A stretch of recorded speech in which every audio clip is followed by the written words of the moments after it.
Chapter 8, Small Groups. Everyone's excited. Miss Garcia claps her hands and calls, "Small groups!" Me, Ben, and Sabine are a group.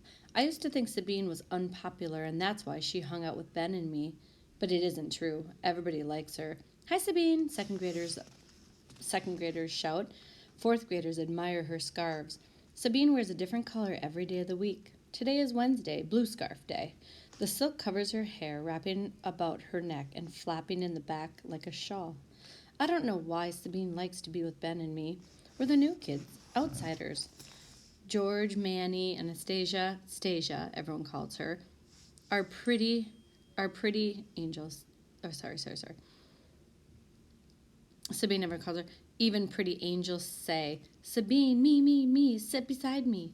Sabine just smiles sweetly, flipping the tail of her scarf, and walks to Ben and me. "Share your art, your essays about home," says Miss Garcia. "What does home mean? How do you show home? Feel about home. Discuss among yourselves. Then we'll share ideas with the entire room." How do you think Deja's feeling right now? Happy that she's with Ben and Sabine, but maybe still a little nervous? Could be. Buzz, buzz, buzz. Everybody's talking excitedly. Me, Ben, and Sabine look at each other. I can tell Ben, like me, doesn't want to go first. "Well," says Sabine, "my home is great." She unfurls yellow construction paper. I'm amazed. In bright red, she draws a 3-story house with deep steps, a chimney, and white curtains on the windows. She sprinkled gold glitter on earth and added purple and white flowers. There is even an orange cat walking by. The basement you can't see. That's where Babani, my grandmother, lives. It's like a baby apartment. First and second floor, my parents, my brother, and I live. Up top, beneath the roof, is another bedroom. That's where Uncle Ahmet, my father's brother, lives. "You live with all those people?" I think I could live with all those people too if I lived in a mansion like Sabine. "Family," Sabine exhales. "Home is divine, blessed by Allah." Who's Allah? God in Arabic.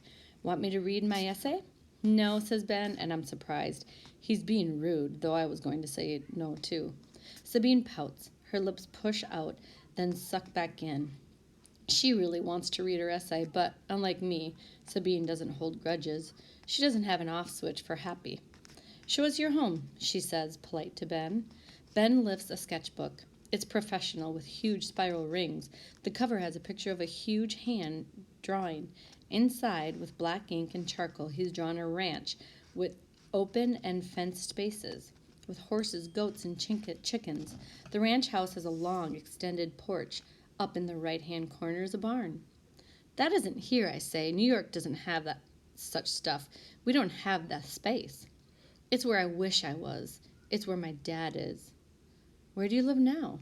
"An apartment with my mom." Ben closes his pad. I'm not going to read my essay. He looks at me as if to say, "Your turn." I lift a box from under my chair. My house is pathetic. The clay dried and cracked. It's a crumbled gray square, ugly, small, like the Avalon room. I lift the cutout and the paper people unravel. 1, 2, 3, 4, 5. They all have Lita's O's for mouths. I didn't write an essay. Sabine looks shocked, sad. "You're such a good student," I say. "You never do anything wrong, do you? You've got the big house. Everybody's happy. Your family is divine." My voice is sarcastic, mean. Sabine's supposed to holler back, but she's looking at me misty-eyed, like Ray and Lita do when I snap at them. I push off from the table and stand. My chair topples. The whole class quiets. I hate this school. Miss Garcia hears me. "Deja, go to the principal's office. Wait for me there." I turn, head up, strutting. I act like I've been sent to the principal's office before, 1,000,000 times. I slam the classroom door. I tremble. My whole body sags. I hope they don't call Pop.